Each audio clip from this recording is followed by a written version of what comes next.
Você já imaginou coisas com uma voz de trailer de filme?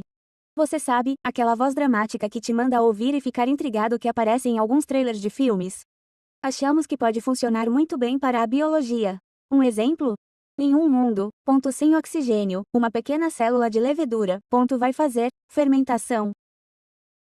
Ok, me diga que não faz você querer aprender pelo menos um pouco sobre fermentação? Se sim, temos um vídeo sobre isso e a levedura, que é um fungo, que pode fazer isso. Mas você sabe qual seria o melhor tópico para um trailer de filme emocionante? Archaea. Porque eles são provavelmente alguns dos organismos unicelulares mais interessantes que existem, e muitos deles também podem viver em ambientes extremos. Por extremo, quero dizer, pense em adverso, mas depois ainda mais adverso. Áreas com temperaturas extremas ou altos níveis de sal. Embora eu deva salientar que Archaea não são os únicos extremófilos, bactérias podem ser extremófilos também. É interessante porque quando comecei a ensinar, era comum chamar Archaea Archaeobacteria. Mas esse é um termo desatualizado porque Archaea não são bactérias. Agora eles têm algumas coisas em comum com as bactérias. Ambos são unicelulares. Ambos são procariontes, portanto não têm núcleo e também não têm organelas ligadas à membrana. Ambos têm material genético e citoplasma e ribossomos. Tanto as bactérias quanto as Archaea podem ser classificadas como autótrofas ou heterótrofas, e ambas fazem fissão binária para se reproduzir. Ainda assim, bacteria e Archaea são dois domínios completamente diferentes no sistema de 3 domínios. Essa é uma grande separação. O que os torna diferentes? No sistema de 3 domínios, você tem o domínio bacteria, o domínio Archaea e, em seguida, o domínio eucária que tem todos os eucariontes, plantas, animais, fungos, protistas. Então, vamos ver as diferenças entre bacteria e Archaea.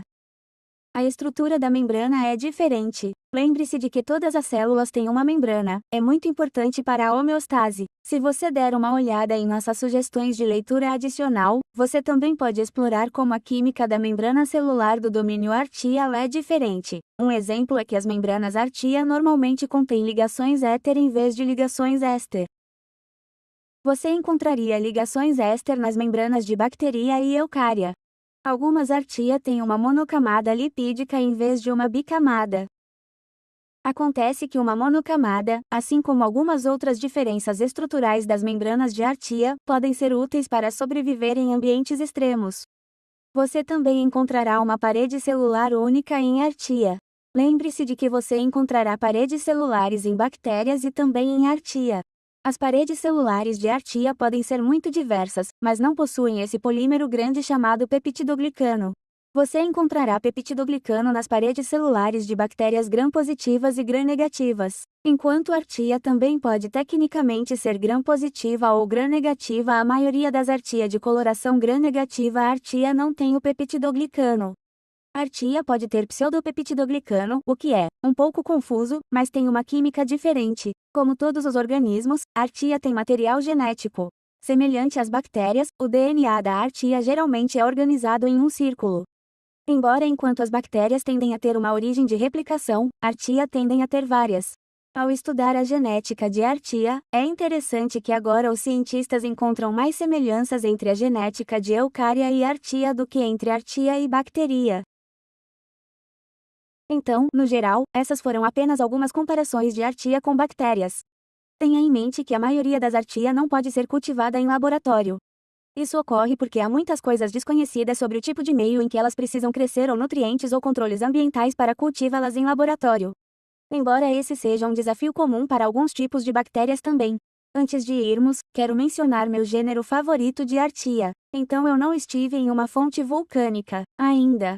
Preciso viajar mais, mas os membros Archaea do gênero Sulfolobus já estiveram. Eles podem lidar com temperaturas que a maioria dos organismos não consegue, como cerca de 80 graus Celsius.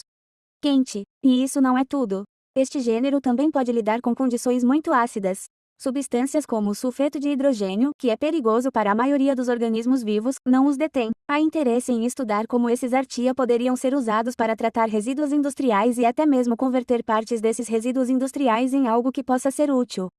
Bem, é isso para as Amoeba Sisters, e lembramos que você se mantenha curioso.